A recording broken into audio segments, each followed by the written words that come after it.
Hello student. तो अभी मैं आपको बताने जा रहा हूँ charging and discharging when initially charged on capacitors. तो ये भी बेसिक होता है बट जेईई एडवांस के लिए इम्पोर्टेंट होता है, तो आप इसको एकदम ध्यान से सुनिएगा, ठीक है।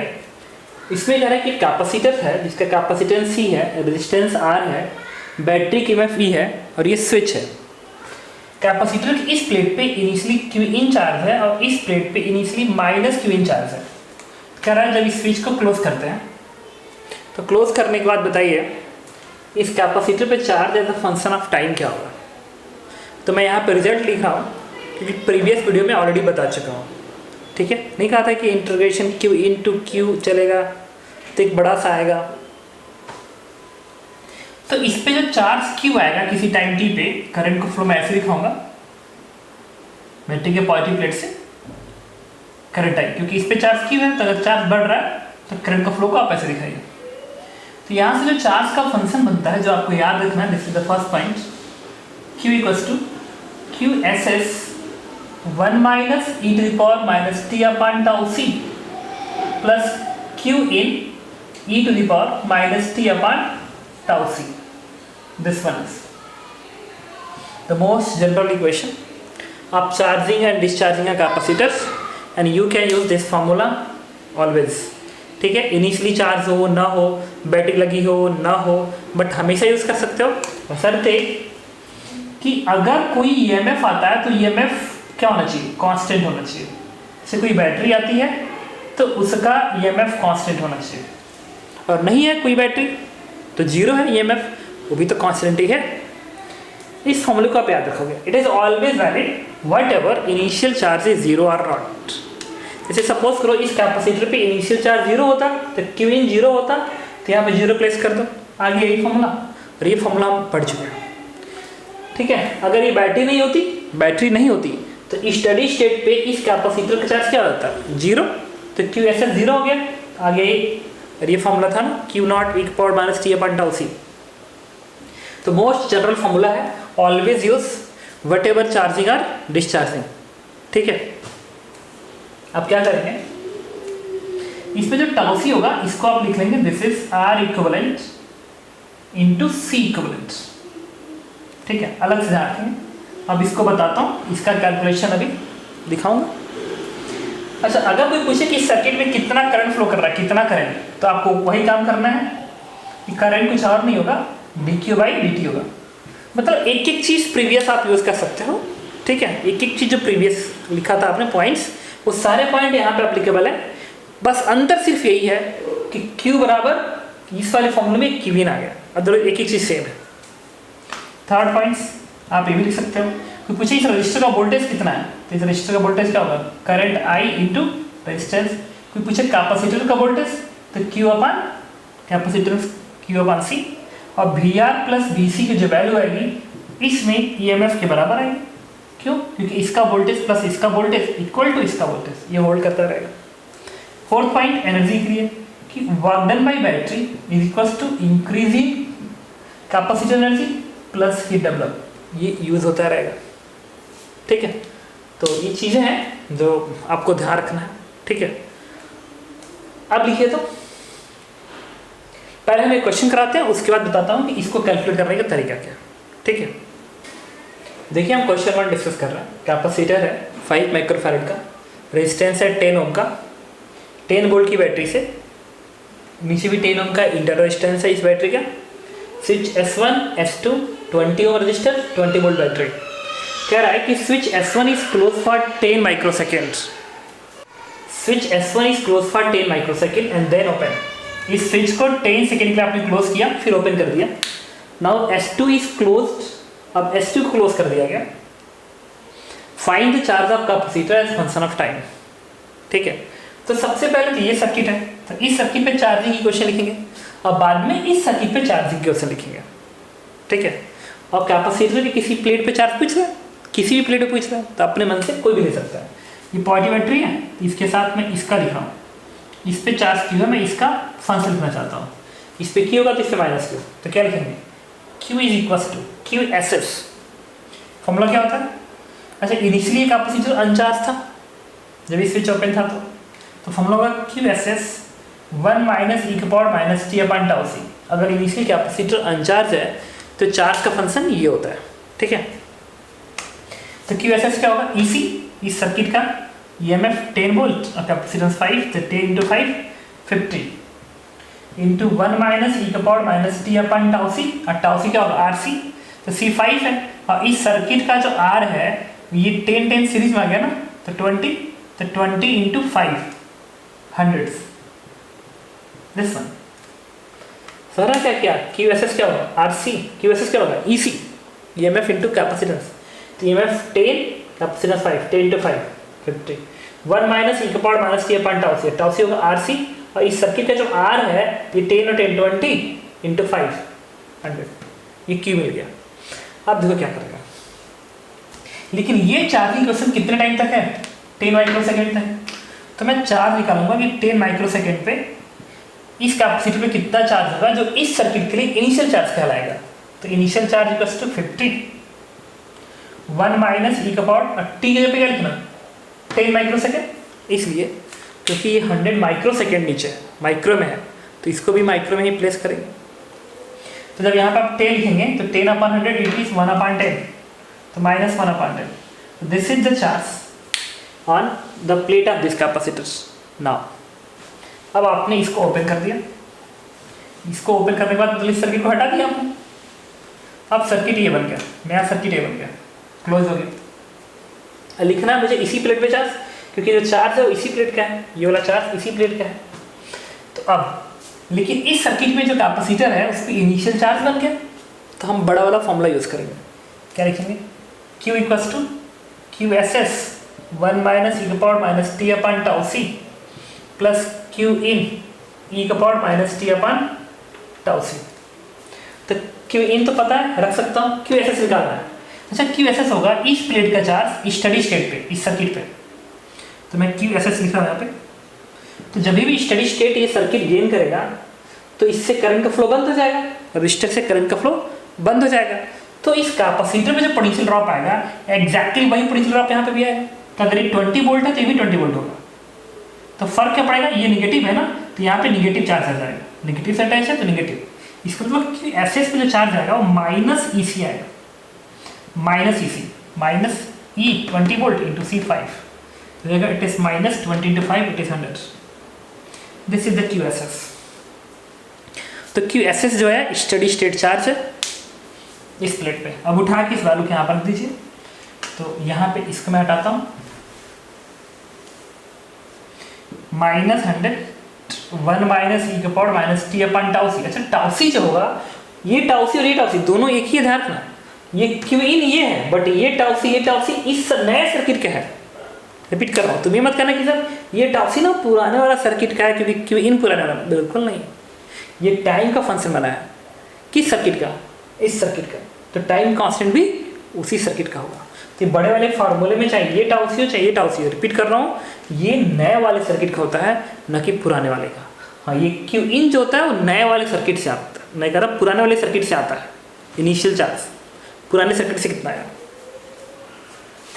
तो अब टाउ सी से निकालना, टाउ सी, तो ये रजिस्टर दोनों सीरीज में, तो 20 10 30 हो गया, और सी 5, तो आर सी होता है ना, tau C is the R C, basically tau C is the R सी।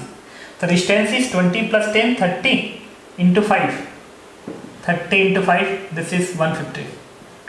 अब उठा के वैल्यू प्लेस करिए यहाँ पे, it is 150 plus Q in ये है, उठा के प्लेस कर दीजिए, तो 50 इंटू ई का पावर माइनस 1/10 क्यू इन, फिर e to the power minus T upon tau c, again क्या है 150, एंड दिस इज आंसर्स। अगर चाहो तो इसको आप अलग अलग कर सकते हो, इसको अलग अलग कर सकते हो। इसको क्या लिखोगे, देखो माइनस 100 यहाँ से 50, ये कितना आएगा माइनस 50, यहाँ से माइनस माइनस प्लस हो जाएगा प्लस 100, और यहाँ से आएगा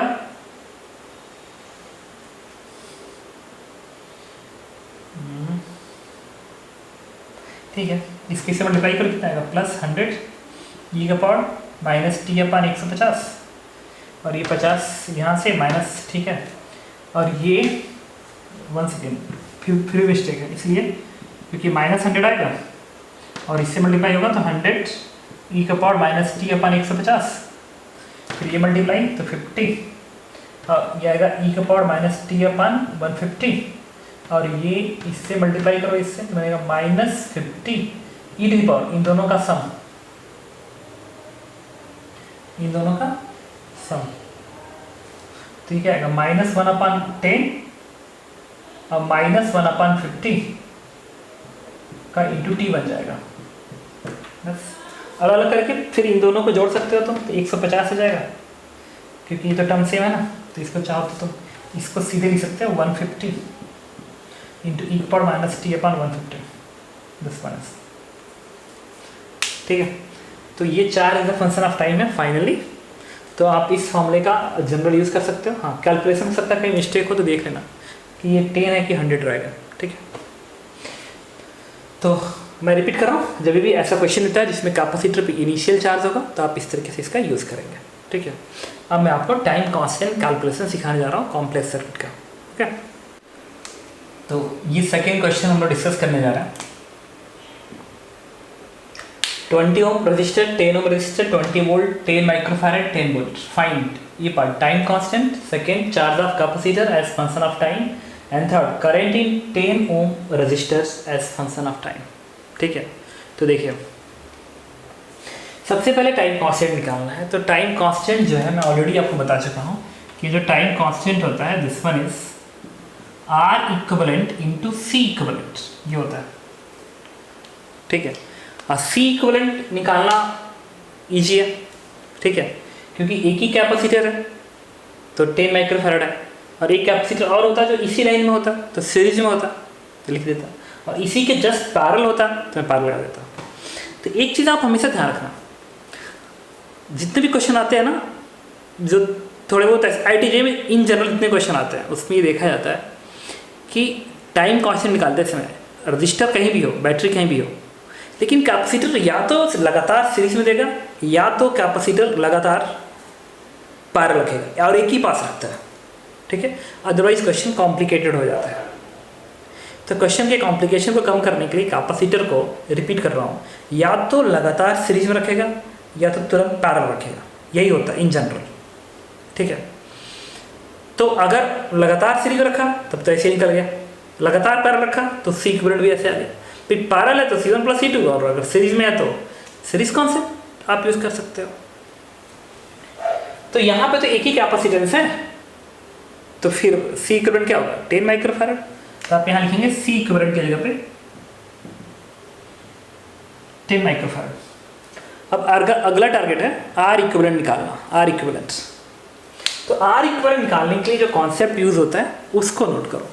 ये जैसा आपने नहीं पढ़ा था maximum output theorem of battery, make all battery short circuit and resistor open circuit and find equivalent resistance across that open circuit. ठीक है, for maximum power given resistance must be equal to equivalent resistance. ये property यहाँ भी use होता है। तो इसको कैसे बोलते हैं, लिखिए statement, make capacitor open circuit, लिखिएगा लाइन, हेडिंग लीजिए method to calculate R equivalent, method to calculate R equivalent, नीचे लाइन लिखिए, make capacitor open circuit and all battery short circuit, make capacitor open circuit and all battery short circuit and find equivalent resistance across capacitors. This R equivalent will be equal to this equivalent. बस समझ में आई? मैं ये कहना चाहता हूँ कि सारे बैटरी को शॉर्ट सर्किट कर दो, कैपेसिटर को ओपन सर्किट कर दो, और इस ओपन सर्किट के रिस्पेक्ट में इस सर्किट का R इक्विवेलेंट निकालो। जो R इक्विवेलेंट आएगा उतना ही इस फॉर्मूले में दिए गए R इक्विवेलेंट की वैल्यू होगी। तो चलो निकाल। तो मैंने क्या किया, इस सर्किट को टाइम कांस्टेंट निकालने के लिए इसको इधर बना दिया ऐसे, 20 ओम, फिर ये 10 ओम, फिर इस तरीके से शॉर्ट सर्किट कर दिया, शॉर्ट सर्किट ऐसे बना दिया, फिर यहाँ पे बैटरी है शॉर्ट सर्किट, फिर कैपेसिटर को ओपन सर्किट ऐसे बना दिया, इस तरीके से बन गया। ये सर्किट इस सर्किट में बन गया, बट ध्यान रखना ये सर्किट सिर्फ और सिर्फ आर इक्विवेलेंट निकालने के लिए, और कुछ भी नहीं, और कुछ भी नहीं तो और कुछ भी नहीं। ठीक है, तो इस पूरे सर्किट को मैंने इस सर्किट में चेंज कर दिया। रिपीट कर रहा हूँ, ये सर्किट सिर्फ और सिर्फ किसके लिए है? आर इक्विवेलेंट के लिए, और किसी भी काम के लिए मैं इसका यूज नहीं कर रहा हूँ। ठीक है, तो चलिए पता करते हैं। इसके अबाउट अगर आर इक्विवेलेंट निकालना है तो ये दोनों पैरेलल हो गए। कैसे पैरेलल हो गए? देखो, इसको नंबरिंग 0 दे दो तो यहाँ तक 0 आएगा, यहाँ तक 0, और इसको 1 दे दो। देखो 1 0 1 0 आ गया ना, दोनों पैरेलल। तो आर इक्विवेलेंट की वैल्यू आप क्या लिखेंगे? आर इक्विवेलेंट की वैल्यू लिखेंगे 10 और 20 पैरेलल है, तो 10 × 20 डिवाइडेड 10 + 20 इट इज 30, तो 20/3, तो दिस वन इज 20/3 ओम। तो आपने आर इक्विवेलेंट निकाल लिया। तो कोई पूछे टाइम कांस्टेंट कितना होगा, तो यहाँ से टाइम कांस्टेंट इन दोनों को मल्टीप्लाई कर दीजिए। तो 10 × 20 200/3, तो this one is 200/3 microsecond. मिल गया? अब देखिए, अब कह रहा है टाइम कांस्टेंट निकाल लिया, तो हमें पहले पार्ट का आंसर मिल गया। Second part, charge of capacitor as function of time. अब हम उस बेसिक अप्रोच का हेल्प लेंगे फार्मूले का। ठीक है, और क्या इस कैपेसिटर पे इनिशियली कोई चार्ज है? नहीं, इस कैपेसिटर पे इनिशियली कोई चार्ज नहीं था, इनिशियली 0 था। डिफ़ॉल्ट की समान लेते हैं कि इनिशियली कोई चार्ज नहीं है। तो जब इनिशियल चार्ज ही नहीं है तब तो सीधे आप लिख सकते हैं Q बराबर QSS 1 - e⁻ t/τ। सीधे लिख सकते हो। क्यों? क्योंकि Q इनिशियल 0 है। अब टाइम कांस्टेंट τc आप निकाल ही चुके हैं, बस QSS मिल गया तो हमारा आंसर आ गया। QSS क्या है? QSS है कि इस सर्किट में इस कैपेसिटर पे स्टडी स्टेट पे कितना चार्ज आएगा। स्टडी स्टेट पे, तो स्टडी स्टेट पे क्या होगा पहले तो हम पता कर लो। अब QSS निकाल रहा हूँ, QSS का कैलकुलेशन करने जा रहा हूँ। इस फॉर्मूले में मैंने τc निकाल दिया है, τc इज 200/3। QSS निकालना बाकी है।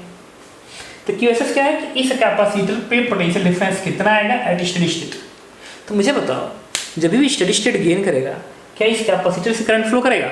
नहीं, स्टडी स्टेट में करंट फ्लो नहीं करता है, तो इससे करंट नहीं फ्लो करेगा। जब इससे करंट ही नहीं फ्लो करेगा तो इस बैटरी का जो करंट होगा, इस बैटरी का जो करंट होगा वो तो सिर्फ इसी मूव करेगा, ऐसे ही मूव करेगा। अगर इसमें करंट I1 है, I है, तो यहाँ भी I होगा, यहाँ भी I होगा। क्यों ऐसा होगा?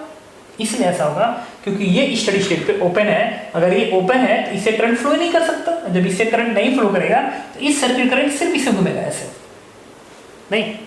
नाउ अब हम लिखेंगे किरचॉफ इक्वेशन। किरचॉफ इक्वेशन के लिए मैं ऐसे मूव कर रहा हूँ, ऐसे। तो टच किया इस नेगेटिव प्लेट को, इट इज -20,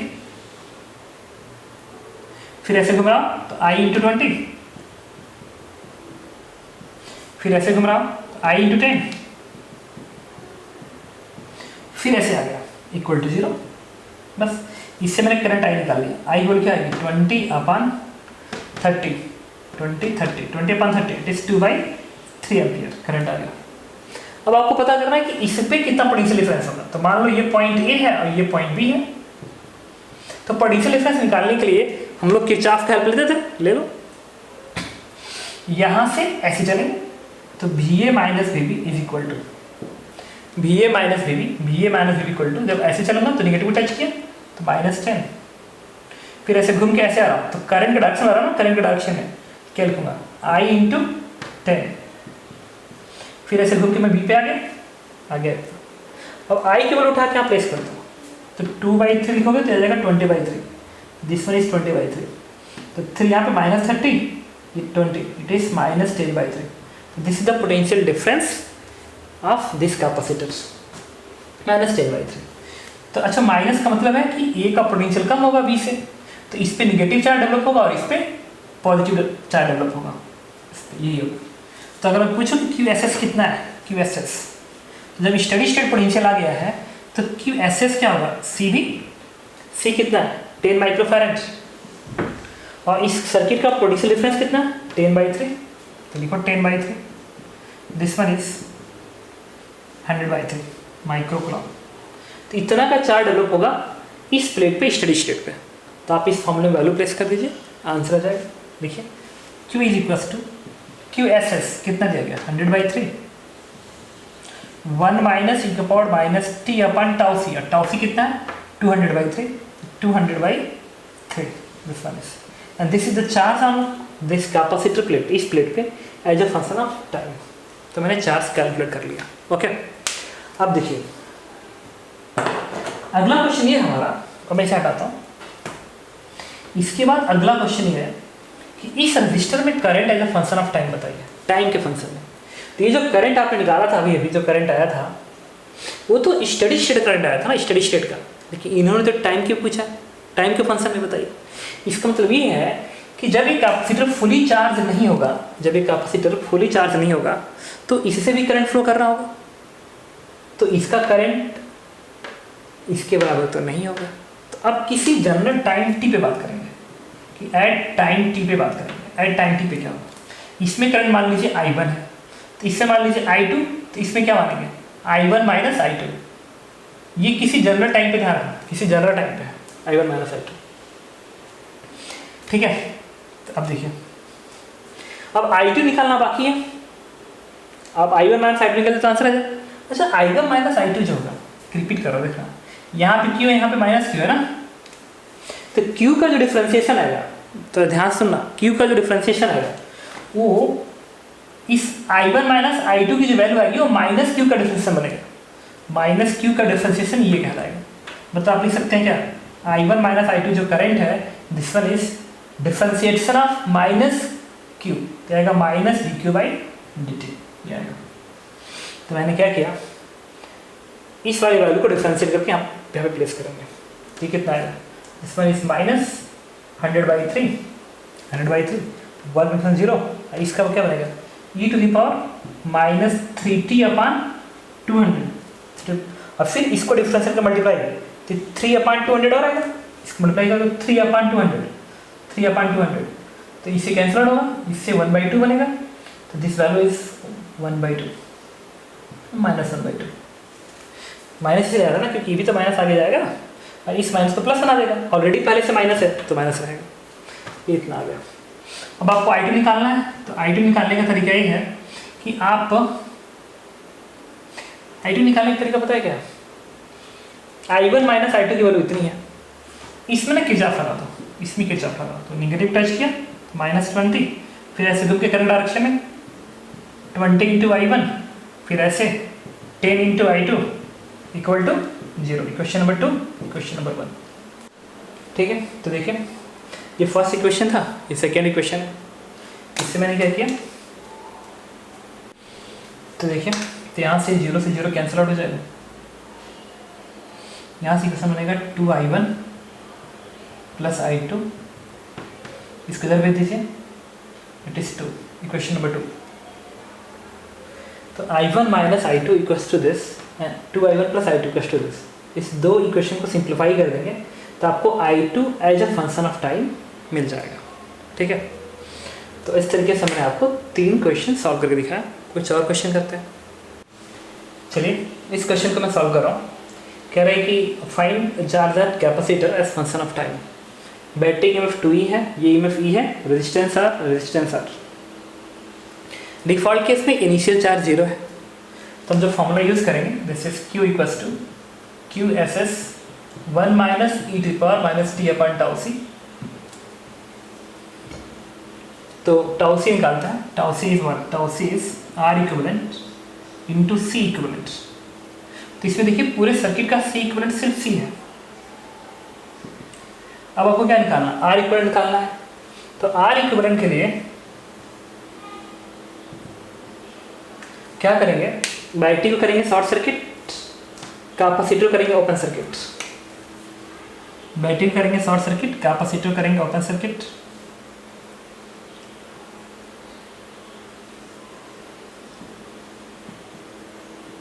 ठीक है, बैटरी करेंगे शॉर्ट सर्किट, कैपेसिटर करेंगे ओपन सर्किट, बन गया। और इसके अबाउट R इक्विवेलेंट निकालेंगे। तो देखो नंबरिंग कर रहे हैं, इसको 1 दो, तो इसको 1, यहाँ पे 1 1, इसको 2, देखो 1 2 1 2 1 2 1 2, मतलब दोनों पैरेलल आ गए। तो R इक्विवेलेंट क्या है, R और R पैरेलल है, तो R/2। तो कोई पूछे टाइम कांस्टेंट क्या होगा, तो R × C, it is RC/2, निकल गया।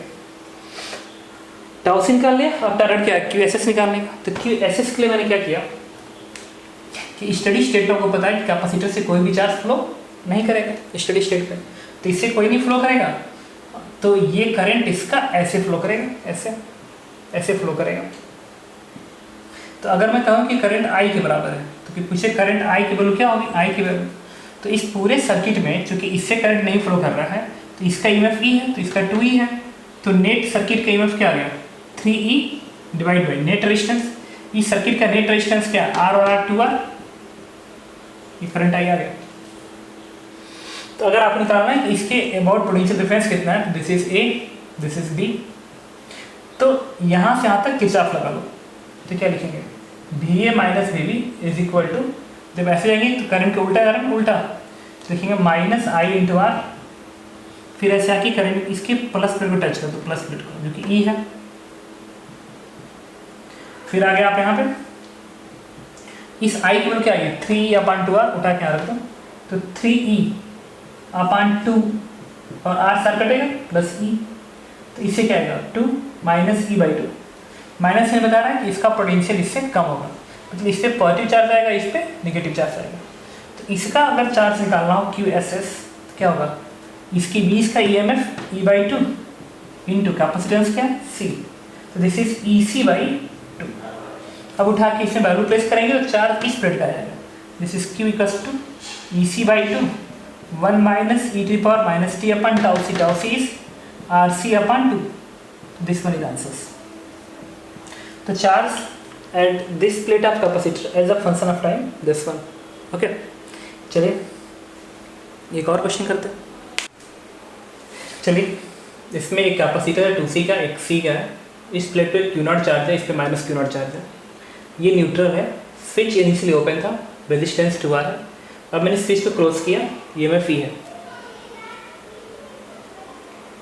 Find charge at upper plate of capacitor C, इसके ऊपर प्लेट पे कितना चार्ज है, and left plate of 2C, इस 2C के लेफ्ट साइड मतलब इस पे कितना चार्ज है as a function of time चाहिए। ठीक है, तो देखिए ये DC बैटरी है, तो अगर DC बैटरी है तो आप वो जो बड़ा फार्मूला है आप इसका यूज़ कर सकते हो। इसके लिए तो सिर्फ Q इनिशियल 0 रहेगा क्योंकि इनिशियल अनचार्ज है, और इस वाले की जो Q इनिशियल रहेगा इस प्लेट के लिए माइनस Q0 यूज़ करेंगे। मतलब कुल मिला के हमें जो फॉर्मूला यूज़ करना है, दिस वन इज Q बराबर QSS 1 माइनस e की power minus t upon tau c plus Q in e to the power minus t upon tau c।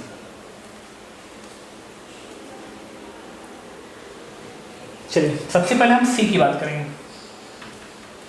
तो C वाले कैपेसिटर के लिए Q इनिशियल कितना है, 0, इस पे इनिशियल अनचार्ज था। सिमिलरली 2C के लिए यहाँ लिख रहा हूँ लेफ्ट साइड, लेफ्ट प्लेट कौन सा है, लेफ्ट ये लेफ्ट है क्योंकि राइट ये लेफ्ट, राइट लेफ्ट लेफ्ट है। तो Q इनिशियल किसके बराबर है, Q0 के बराबर है। अब टारगेट क्या है, सबसे पहले टाइम कांस्टेंट निकाला जाए। टाइम कांस्टेंट चाहे इस C के लिए निकालो चाहे इसके लिए निकालो, वो सेम रहता है। टाइम कांस्टेंट कितना होता है, this is R equivalent into C equivalent. ये दोनों कैपेसिटर सीरीज जैसे डील किए जाएंगे, ठीक है। तो ये 2C और ये C है, इक्विवेलेंट क्या जाएगा 2C by 3, 2C into C divide by 2C plus C, 2C by 3। तो एक ही रेजिस्टेंस है तो R इक्विवेलेंट तो 2R ही रहेगा और C इक्विवेलेंट आएगा 2C by 3 and this is 4RC by 3, this one is. तो time constant is R equivalent to C equivalent, और R इक्विवेलेंट 2R लिखा और C इक्विवेलेंट मैंने क्या लिखा, ये 2C AC सीरीज में तो C1 C2 upon C1 plus C2, good. और जो टाइम कांस्टेंट इस सर्किट का वही टाइम कांस्टेंट इस सर्किट का। अब अगला टारगेट है QSS निकालेगा। QSS स्टेडी स्टेट पे चार्ज। मान लो इस प्लेट पे स्टेडी स्टेट पे चार्ज Q डैश आता है, सपोज करो। तो कोई पूछे इस प्लेट पे चार्ज कितना होगा, तो ये वैक्यूम है ना, ये वैक्यूम का पार्ट है, दिस इज द वैक्यूम। तो वैक्यूम है तो वैक्यूम का चार्ज कंजर्व रहेगा। एक तरह से वैक्यूम या डाइलेक्ट्रिक भी होता तभी भी चार्ज कैपेसिटर के अंदर से फ्लो नहीं करता क्योंकि रेजिस्टिविटी इनफाइनाइट होती है। तो अगर इसको तुमने Q डैश बोल दिया, इस प्लेट पे चार्ज Q डैश बोल दिया, तो कोई पूछे इस प्लेट पे कितना चार्ज होगा, तो इस प्लेट पे और इस प्लेट का जो सम था इनिशियली वो Q0 था। क्यों Q0 था इनिशियल सम, भाई इस पे 0 है, इस पे माइनस Q0, तो टोटल सम क्या आ गया माइनस Q0। इस प्लेट का चार्ज प्लस इस प्लेट का चार्ज का sum minus Q0, this is equal to, अगर इस पे आप कह रहे हो Q डैश है और इस पे मान लो आ जाता है Q डबल डैश, तो Q डबल डैश कितना आएगा Q0 माइनस Q डैश। तो यहाँ पे स्टेडी स्टेट का चार्ज तुम बता सकते हो, this one is minus Q0 minus Q dash, इस प्लेट का चार्ज। और इस प्लेट का जो चार्ज आएगा वो जस्ट इसका अपोजिट होगा, मतलब ये आ जाएगा कितना, plus Q naught plus Q dash. अब इसको निकालने के लिए किरचॉफ का हेल्प ले लेंगे। अच्छा, स्टडी स्टेट पे सर्किट पे, क्योंकि आप स्टडी स्टेट चार्ज निकाल रहे हो ना क्यू डैश, ये फॉर्मूले में क्यू एस एस की जरूरत है। तो स्टडी स्टेट पे इस कैपेसिटर से कोई भी चार्ज फ्लो नहीं करेगा, करंट का फ्लो बंद हो जाएगा। इस सर्किट में करंट का फ्लो बंद हो जाएगा। अगर बंद हो गया तो इस 2R से कोई भी करंट नहीं फ्लो करेगा, तो इसके हर पॉइंट का पोटेंशियल इक्वल हो जाएगा। तो इसको ऐसे दिखा दें। अब लगा दें इसमें किरचॉफ। नेगेटिव टच किया तो माइनस ई, फिर ऐसे कि इस प्लेट को टच कर लो, इस प्लेट को क्या लिखोगे, Q naught plus Q dash divide by capacitance 2C। फिर ऐसे घूम के इसको टच किया तो Q dash divide by C and circuit closed. तो लिखा minus E plus this by 2C, C circuit closed. अब इसको सिंप्लीफाई कर लीजिए। सिंप्लीफाई करने के बाद आपको क्यू डैश की वैल्यू आ जाएगी। ये काम करो, 2 यहाँ मल्टीप्लाई करो, 2 यहाँ मल्टीप्लाई करो, तो इससे क्या आएगा, तो इसको इधर भेज दो तो बनेगा 2C बराबर, ये बनेगा क्यू नॉट 3 क्यू डैश। तो this one is Q dash is, इसको इधर भेजिए तो 2CE minus Q naught upon 3 Q dash आ गया।